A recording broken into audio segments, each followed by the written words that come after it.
안녕하세요. 30대 총각입니다. 주로 결혼하신 분들이 이곳에 많이 찾아오시던데 저는 저희 아버지 이야기를 좀 해보려고 합니다. 가진 것 없으셨지만 사별 후에 평생 열심히 살아오신 분인데요. 다만 저희 장가 보낼 때 혹여 흥결이 됐다 새 장가를 드셨다가 번지르르 한 외모애수가 큰 위기를 겪으셨던 저희 아버지이십니다. 저에게는 3살 아래의 동생이 있습니다. 저희를 낳아주신 친어머니는 동생을 낳다가 돌아가셨다고 하는데요. 망연자실하여 정신이 나가버린 아버지는 피덩에 갔던 동생과 저를 할머니 때 맡기고 밤낮으로 병원을 찾아가 의사의 멱살을 잡았다고 합니다. 일주일쯤 병원에 찾아갔는데 의사의 노모가 우리 집으로 찾아와서 흙바닥에 엎드려 빌었습니다. 자기 아들 좀 살려달라고 제발 합의해달라고요. 정작 의사는 제대로 된 사과도 하지 않고 있는데 말입니다.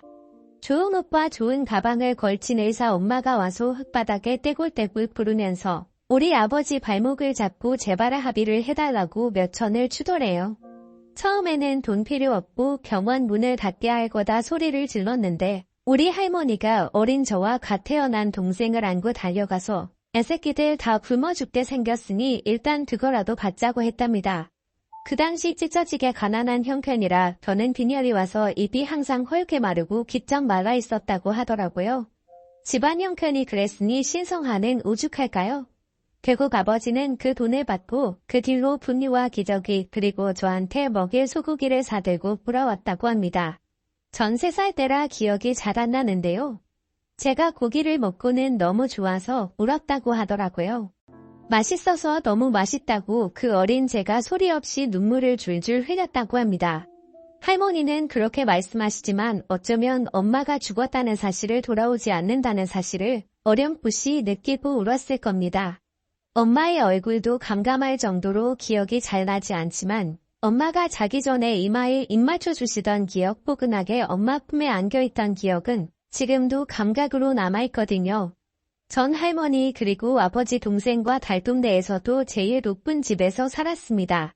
요즘은 90년대생은 풍요의 세대다 이런 말도 있던데 90년생인 저한테는 전혀 상관없는 이야기였습니다. 저는 어려서부터 집집마다 식문 돌리는 일을 했습니다. 큰 동네에선 이제 미성년자는 잘 안 쓴다고 하는데 저희 동네에서는 초등학생한테도 알바를 시켜줬었죠. 담배 심부름도 시키고 그래서 몇백 원을 받으면서 그걸로 동생 닦아도 사주고 그랬습니다. 아버지는 그때 받은 몇천을 미천으로 해서 영세하지만 작은 사업을 차리셨는데 제가 어릴 때라 잘 기억은 못하지만 일이 잘 풀렸다 나빴다 했나 봅니다. 어떤 때는 영업이 잘 되었다고 출장을 길게 다녀오시기도 하고 어떤 때는 몇 달씩 집에서 일 없이 지내셨어요. 그 와중에 손이 놓일 순 없다 하고 공사장에도 나가시고 가끔 저희가 좋아하는 하드를 사와 입에 물려주시고는 꼭 다 먹을 때까지 한참을 지켜보시곤 하셨죠. 몇 달에 한 번은 어린 아들들을 위해서 시장에서 파는 기름 통닭을 사오셨습니다. 그 통닭 먹는 날이 어찌나 좋던지 그래도 어릴 때부터 아버지가 힘들게 일하시는 모습을 봐서 그런지 굳이 사달라고 조르지는 않았습니다. 가끔 그 기름 통닭이 떠올라 침이 꼴깍꼴깍 넘어가도 아버지께는 그런 마음을 숨기곤 했죠. 아버지가 무슨 일을 하셨는지는 잘 몰라도 뭔가 일이 잘 풀리는 날에는 따뜻한 통닭이 2마리 잘 안 풀리는 시기에는 통닭이 1마리였습니다. 그러다가 어느 날 우리 집에 어떤 예쁜 아주머니가 아버지와 함께 왔습니다. 아버지가 하는 말이 이제 엄마라고 부르라고 하더라고요. 말로만 듣던 새엄마였습니다. 동화책에 종종 나오는 새엄마는 다 못되고 무섭던데 아버지가 데려오신 새엄마는 국분 냄새도 나고 얼굴이 아주 예뻤습니다. 저는 처음에 새엄마가 밤이 되면 괴물로 변하지는 않을까 걱정하면서 동생을 감싸고 그랬죠. 하지만 워낙 엄마가 고팠던 우리 형제는 그 새엄마가 우리에게 살갑지 않아도 마냥 엄마를 좋아해서 자꾸만 달라붙었습니다. 동생이 친구들이 자기더러 엄마 없다고 놀렸다고 하면 이제 너도 가서 엄마 있다고 하라고 큰 소리로 당당하게 외칠 수 있어서 좋았습니다. 태어나서 처음으로 놀이동산도 한번 갔었죠. 아버지와 엄마 그리고 나와 동생 제 가족이 찍은 사진도 남아 있었습니다. 그런데 행복도 잠시 제가 중학교에 다닐 때쯤에 두 분은 점점 자주 다투셨습니다. 돈 문제로 언성이 높아지는 일이 많았습니다. 아버지가 사업을 하면서 돈을 압착같이 모아두셨던 모양인데 그걸 새엄마가 다 썼다는 듯 했습니다. 언성이 높아지고 그게 어떤 돈인데 하고 아버지가 화를 엄청나게 내시니 새엄마는 주저앉아서 눈물만 닦으셨습니다. 모처럼 우리와 함께 살게 된 엄마인데 아버지와 싸우고 우리를 떠날까봐 동생과 저는 너무도 불안했습니다. 지금은 다 컸으니 알게 된 사실이지만 아버지는 자그마한 부속 공장 같은 걸 운영하셨고 새엄마는 그 공장에서 격리일을 맡았다고 합니다. 공장은 늘 빚에 시달렸는데 새엄마가 격리일도 잘 못할 뿐더러 비용을 많이 빼돌렸다고 하더라고요. 그걸 두 사람이 같이 살림을 차리고 나서야 알게 되었으니 싸움이 잦을 수밖에 없었습니다. 두 분은 점점 사이가 틀어졌고 아버지는 얼굴이 거칠어져서 나갔다가 며칠씩 안 들어오는 날이 점점 많아졌습니다. 니네 아버지 공장만 있다? 자기 직장인은 했는데 새어머니는 언제나 남의 일처럼 이야기했죠. 새어머니도 점점 더 우리에게 차갑고 무심해지기 시작했고 사춘기 소년들이었던 우리도 점점 집에서 마음이 떴습니다. 불량한 친구들과 어울려서 불목에서 늦게까지 놀고 들어오는 날이 많았고 늘 우리 할머니만 발을 동동 구르며 어떻게든 저희들 공부를 시키겠다고 속을 많이 태우셨었죠. 그러던 어느 날 할머니께서 돌아가셨습니다. 아침에 학교 갈 때 굽은 손가락으로 10,000원짜리 한 장씩을 주셨었는데 동생은 벌컥 짜증을 했죠. 아 할머니 이걸로 뭐하라고 문제집 사고 준비물 사면 남는 게 어딨어?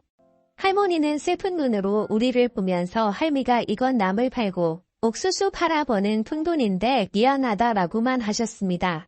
제가 동생을 잡아 끌고 나오면서 할머니를 한번 돌아봤는데 그때가 마지막이 될 줄 알았으면 좀 더 잘해드릴 걸 후회가 남네요. 장례식장에서 아버지는 해골처럼 바싹 마른 몸으로 말씀을 하셨습니다. 사람의 운이란 다 때가 있는 것이다. 이제 우리 집안은 운이 다해서 끝나버린 것 같지만 아직 때가 남아있을지도 모르고 언제 기회가 올지 모른다. 할머니 보내드리는 거 너무 죄송하고 서글프지만 정신 차리고 밝게 살자. 아직도 다 쓰지 않은 운이 남아있다고 생각하자. 네 아버지 알겠습니다 하고 있는데 옆에서 새엄마가 소주를 훌쩍훌쩍 마시더니 콧방귀를 끼더라고요. 새어머니는 이제 슬슬 나갈 생각이었는지 매사에 얼굴이 짜증이 가득했습니다. 다른 남자라도 생겼는지 아버지가 집에 없을 때면 그제서야 웃으며 자기야 여보야 하면서 다른 사람과 통화를 하기도 했죠. 두 사람 사이의 애정은 어느덧 부질없이 사라져버리고 불쌍한 우리 동생은 할머니에 대한 죄책감에 자꾸 게임만 하는 시간이 길어지더니 어느새 문을 닫아 잠들고 방구석에 틀어박혀 폐인이 되었습니다. 저는 고등학교를 졸업했고 성인이 되었지만 대학은 진학하지 않았습니다. 빨리 취업해서 아버지를 도와드리고 싶었어요. 어릴 때는 이 정도까지는 아니었는데 집에서 매일 말라가는 아버지는 마치 중병 환자 같은 몰골이 되셨습니다. 그리고 자꾸 고열이 나시길래 병원 예약을 잡아드렸었죠. 그런데 그날 새벽 일이 터지고 말았습니다. 몇 시간만 더 지나면 병원에 가실 수 있었는데 종합병원 예약을 다 잡아놨는데 아버지가 새벽에 목이 타셨는지 일어나서 물을 드시고는 화장실에 들르시다가 삐총 쓰러지신 겁니다. 헉소리가 들려서 놀라 달려왔는데 아버지는 욕실 타일에 쓰러져 계셨습니다. 옛날식 주택이라 바닥 문턱은 두꺼운 콘크리트 문턱이었고 문턱에 찌은 머리 뒤에서 피가 흥건하게 흘러나왔습니다. 울고불고 하며 구급차를 불렀죠. 새엄마도 놀라 울부짖고 집안이 아수라장이었습니다. 그렇게 아버지는 다음날 아침 건강검진이 아닌 응급실 환자가 되어 새벽부터 병원으로 들어가셨습니다. 겨우 검사를 했는데 청천벽력 같은 소식이 들리더군요. 제가 보기에도 평소 아버지가 몸이 안 좋으실 거라고 생각했더니 루푸스라고 불리는 자가 면역질환 환자라고 하더라고요. 주로 젊은 사람들이 걸리기는 하지만 아버지가 그동안 계속 피곤해하셨고 얼굴이 검어지셨다가 몸에 뭐가 났다가 하는 증상들이 다 루푸스의 전조 증상이었을 거라 하는데 참 할 말이 없었습니다. 루푸스 자체로 죽는 질환은 아니지만 면역계통에 이상이 와서 자기 세포를 죽이기도 하는 병이라고 어떨 때는 백혈구 수치가 줄어들기도 하고 어떨 때는 신장에 이상이 생기기도 하니까 평생 약을 먹으면서 관리해야 한다는 말에 가슴이 무거웠습니다. 그래서 머리 손상은 어떻게 되었냐 했더니 의사가 하는 말이 출혈이 너무 심했고 뇌 손상도 왔는데 루푸스 때문에 상황이 더 악화되었답니다. 평생을 낮은 지능으로 사셔야 하고 루푸스 약은 또 별도로 먹으면서 치료를 해야 된다는 겁니다. 게다가 간 수치도 몹시 나빠져 있었고 신장도 손상되어 투석을 받아야만 했습니다. 희귀 난치성 질환으로 기용 부담을 국가에서 상당 부분 해준다고는 하지만 그래도 없는 형편에는 자기 부담금도 버거웠습니다. 제가 그날 무슨 기분이었는지 어떤 마음으로 담배를 3갑이나 피웠는지는 아무도 모를 것입니다. 그냥 사라지고 싶었습니다. 아버지가 말한 운이라는 게 이런 거면 그냥 우리는 쫄딱 망했다 싶더라고요. 병원에서 초췌하게 누워 계시는 아버지를 두고 그 와중에 아르바이트를 가야만 했습니다. 병원 로비에 어떤 가족들이 눈에 띄었다죠. 우리처럼 아버지가 입원해 계신 모양인데 서로를 걱정하면서 서로 자기가 아버지 곁에 남댔다면서 아웅다웅하는 모습에 눈물이 났습니다. 새어머니는 아버지가 그렇게 되었다는 걸 받아들이기 힘들었는지 한 이틀은 병원에 왔다 갔다 하시더니 더 이상 아버지를 찾지 않았습니다. 우리와도 점점 대화가 줄고 일을 하러 간다면서 하루 종일 집에 없다가 밤에 잠만 집에 와서 잤습니다. 처음부터 그리 얄팍한 마음으로 들어왔던 걸까 언제든 떠날 마음으로 그렇게 거리를 두고 우리를 밀어냈나 싶어서 슬프고 서글프더라고요. 어릴 때 같이 놀이동산 가서 찍은 사진을 그 무렵에 찢어서 버렸습니다. 이제 엄마라고 부를 날이 얼마 안 남았다는 걸 직감했다죠.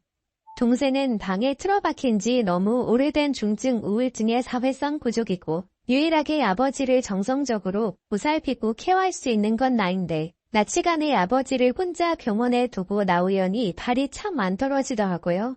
심지어 그런 와중에 군대 영장까지 나왔습니다. 앉아서 한참을 고민하다 병무청에 어떻게 빠질 일이 없는지 물었습니다. 사실혼 관계에 부인도 있고 고등학생 동생도 있고 아버지가 당장 돌아가실 만큼 위중한 상황은 아니고 그래서 할 수 없이 이따를 할 수밖에 없었습니다. 군대 가기 전날에 새엄마가 그러더군요. 사이가 틀어져도 남편은 남편이니까 잘 보살필 거고 당분간 요양병원에 있을 테니 걱정하지 말라고요. 그 말을 믿은 제가 바보 멍청이였습니다. 그날 마지막으로 아버지를 보고 동생에게 인사를 하고 혼자 훈련소에 가서 입대를 했습니다. 한편으로는 군대가 좀 홀가분하기는 했습니다. 처음으로 집안 형편의 그림자에서 벗어나 또래들과 어울려봤으니까요. 고등학교 때도 저는 늘 외톨이였거든요.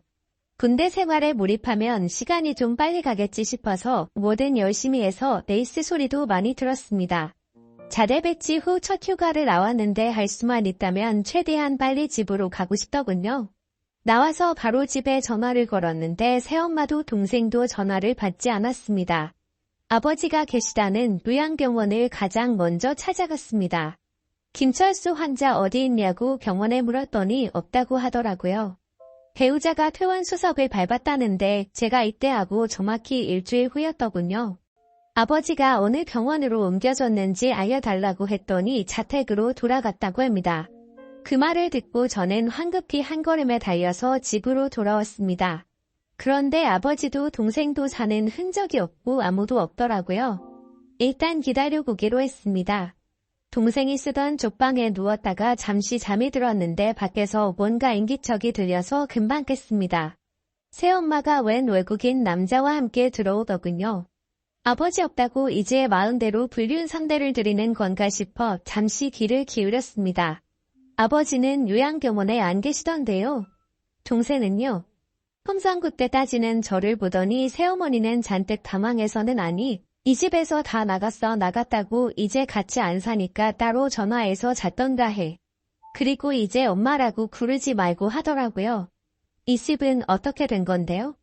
여기 우리 아버지 이름으로 된 집인데요. 아버지 지능이 지금 5살도 안 된다는데 혼자 어디로 이사를 가요? 동생이랑 갔어요? 하니까 행설수설하면서 아무튼 지금은 자기 집이랍니다. 아버지가 무슨 각서와 권한을 줬다기에 동사무소 가서 떼봐요. 했더니 버럭 짜증을 내면서 행설수설합니다. 본인의 신분으로 휴가를 나온 저로서는 1분 1초가 소중했기 때문에 얼른 아버지를 찾아야만 했습니다. 아버지 어디 있는데요? 어딨냐고요? 내가 없지 않냐? 집을 나갔는데 내 아버지 가출하고 나가고 내 동생도 좀 이따 정리하고 나갔어. 아버지가 그 몸으로 밖에 나갔다고요? 가출을 했다고요? 말이 돼. 어디다 버렸지? 어디다 버렸어? 막 소리를 질렀는데 외국인 남자가 야야야 이 집에서 나가. 여기 우리 거야 하고 말도 안 되는 소리를 해대더라고요. 그러다 결국 동생을 만난 곳은 동네에서 30분 거리에 있는 고시원이었습니다. 제가 군대 가고 나서 새엄마의 폭언이 너무 심해져서 아예 고시원으로 옮기고 아르바이트 자리도 구해서 다니고 있다고 하더라고요. 형이 훈련소 갈 때 나한테 해준 이야기들이 도움이 됐어. 고마워. 이제 정신 차리고 살게. 잔하기도 하고 미안하기도 하고 대견하다고 말해주고 싶었지만 저는 먼저 아버지의 소식을 물었습니다. 아버지는 어디 계시냐? 그러자 동생이 눈을 동그랗게 뜨더니 아버지 요양병원에 있는 거 아니야? 하더군요. 자기가 아침을 챙겨 나갈 때 아버지는 요양병원에 있는데 상태가 갑자기 나빠져서 면회가 안 된다고 새엄마가 어차피 가도 못 만난다고 했답니다. 대충 그림이 그려졌습니다. 그 여자가 요양병원에서 아버지를 빼내서 어딘가에 버린 듯 했습니다. 우리는 파출소에 뛰어가서 아버지 실종 신고를 하러 갔습니다. 그런데 아버지의 인상착의를 가만히 듣던 경찰 한 분이 대전역에 노숙인 중에 비슷한 분이 계시다는 겁니다. 어저께 어떤 노숙인이 얼마 전에 편의점 앞에서 계속 우왕좌왕 하시길래 이송하려고 했더니 아니라고 로또 간판을 절박하게 가리키시길래 도와드렸다고 하더라고요. 이야기를 들어보니 저희 아버지 같다 하시는 겁니다. 저희는 당장 대전역으로 달려갔습니다. 경찰분들의 도움으로 금방 아버지를 찾을 수 있었죠. 뭔가를 덕지덕지 둘러쓰고 있는 쾌한 사람을 하나 가리키더군요. 당장 달려가서 얼굴을 확인했습니다. 입가에 침을 흘리고 눈이 풀려있는 그 사람, 바로 우리 아버지였습니다. 동생과 저는 그 자리에서 지린내가 나는 아버지의 몸을 껴안고 한참 울부짖었습니다. 아버지는 뭣도 모르고 우리를 보면서 해주욱이 웃었는데 간 수치가 나빠서인지 얼굴이 거의 검은색으로 보이더라고요. 병원에 있어야 할 사람을 어떻게 이렇게 길바닥에 내몰았는지 가슴이 찢어지고 할 수만 있다면 그 여자를 죽이고만 싶었습니다. 아버지가 대전역에 있다고 알려주신 경찰분께서 노숙인들 중에서 쪽방에 거주하시는 분들이 계신데 아버지도 집이 있으신 걸로 안다고 알려주더군요. 경찰을 따라 쪽방으로 갔습니다. 새엄마가 이곳에 아버지를 버렸던 건지 몸을 겨우 누일 만큼 허름한 공간에 나무 문짝이 하나 달랑 붙어있는 열악한 곳이었습니다. 하다못해 낡은 푸세식 화장실의 문짝마저 알루미늄 곳이었죠. 그런데 아버지가 갑자기 휘죽 웃으면서 우리 형제 손을 잡아 안쪽으로 끌더라고요. 곰팡이 자던 내가 풀풀 뿜기는 집에서 누렇게 변한 매트리스 안에 자꾸만 손을 집어넣더니 무언가를 꺼내 우리한테 내밀었습니다. 복권 용지더라고요. 복권 용지 위에 좁은 공간에 우리 형제의 이름을 쓰려다 실패한 듯한 흔적이 있었습니다.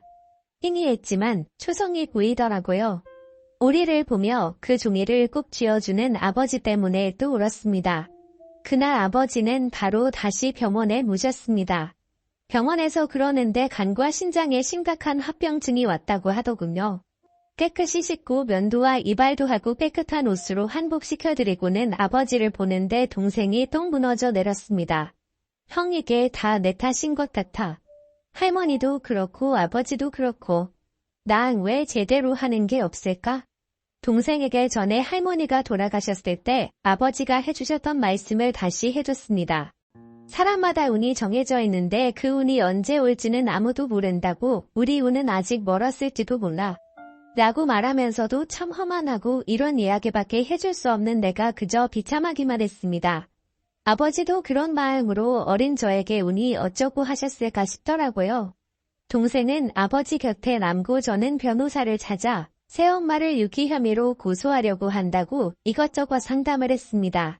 배우자가 아기를 품고 다른 한쪽을 유기하거나 했을 경우에 이혼 소송을 할 수 있다는데 일단 두 사람은 사실혼 관계에 있고 둘 사이에 자료도 없는 터라 생각보다 법적인 처벌이 상당히 부족할 거라는 생각이 들더라고요. 어떻게든 내 손으로 저 여자를 뜯어내고 싶었습니다. 찹찹한 마음으로 길을 걷다가 편의점에서 복권 단판이 붙은 게 눈에 들어왔습니다. 문득 아버지가 주신 복권 용지를 확인하지 않았다는 생각이 들었죠. 지갑에 소중히 넣어뒀던 복권을 꺼내 휴대폰으로 당첨 번호를 검색해봤습니다. 어라, 번호가 너무 잘 맞았습니다. 아니, 눈을 비비고 봐도 폰을 껐다가 다시 켜고 종이를 보고 또 봐도 영락없이 1등 당첨이었습니다. 번호가 다 맞았습니다. 길 한복판에서 거의 기명을 지를 뻔했는데 간신히 이성을 찾고 병원으로 돌아가 동생에게만 이 사실을 알렸습니다. 동생에게 당첨금은 세금 떼고 무조건 반으로 나누되 너도 3분의 1은 꼭 적금을 하라고 돈이 사라지지 않게 잘 묶어두라고 했습니다. 그리고 다음날 은행에 바로 갔습니다. 수령액이 와 제가 꿈에서조차 만져보지 못한 금액이더라고요. 세금을 떼고도 자그마치 22억이었습니다. 아버지를 찾아주신 데다가 복권 당첨까지 되게 해주신 경찰관님께 사례금을 크게 드리고 싶었는데 절대 받을 수 없다면서 거절하시더라고요. 대신 기부를 하라고 하셔서 이 세상에는 따뜻하고 좋은 사람이 참 많구나 하고 느꼈습니다. 2억 원은 여러 곳에 나누어 기부를 했습니다. 저희처럼 고생하는 어린아이들을 위한 센터에 기부했는데 동생이 무척이나 기뻐하더군요.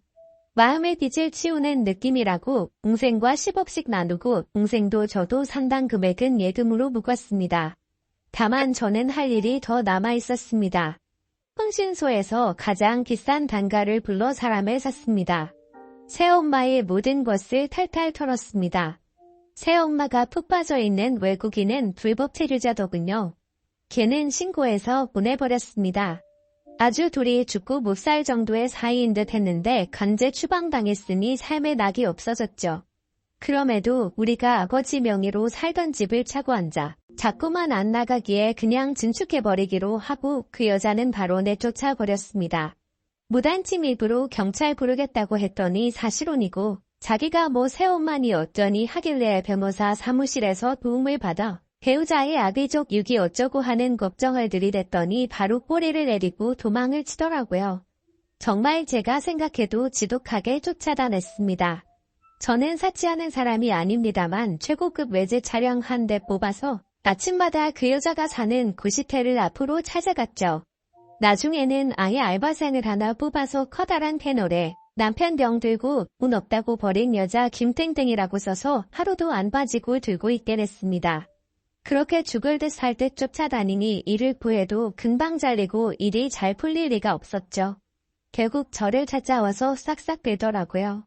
미안하다 아들아 제발 용서해주라 네 아버지 버린 거 바람핀 거 다 내 잘못이다 라고 비는데 전 당신 같은 엄마 둔 적 없어요.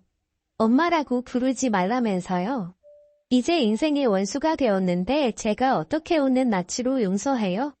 했더니 그 자리에서 막 울고 불고 난리가 났더라고요. 차에 태워서 아버지가 계시던 쪽방에 보냈습니다. 쪽방 안에 집어넣고 지금부터 아줌마가 살 집은 여기라고 했더니 실신할 만큼 울고 불고 하더군요.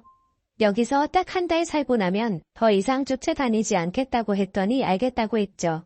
아, 그 다음은 저도 어찌 되었는지 모릅니다. 흥신소 직원이 하는 말이 3일쯤 되는 날에 겉옷도 못 걸치고 맨발로 도망갔다고 하더라고요. 그래도 그 정도면 어디 가서 살아도 평생을 두려움에 떨겠죠. 저희 형제는 최근에 아버지 장례를 치렀습니다. 아버지가 평생 고생만 하시다가 가서 마음이 무척 좋지 않았습니다. 성취하는 몸으로 밥이라도 사드시지 복권까지 사서 그 위에 저희의 이름을 적으실 줄은 몰랐죠. 아버지와 함께 다정하게 찍은 사진 하나 없는 상처뿐인 가정이지만 그래도 남겨진 저희들이 이제부터 할 일은 착한 일을 많이 하고 서로 의지하고 사는 것뿐이라는 생각이 들었습니다. 조만간 대학에 등록해서 못다한 공부도 하고 동생이 제대하면 함께 작은 사업을 해볼까 합니다. 저희에게 주어진 새로운 기회를 놓치지 않고 지혜롭게 잘 쓰며 사회의 구성원으로 좋은 일 많이 하겠습니다. 긴 이야기 들어주셔서 감사드립니다.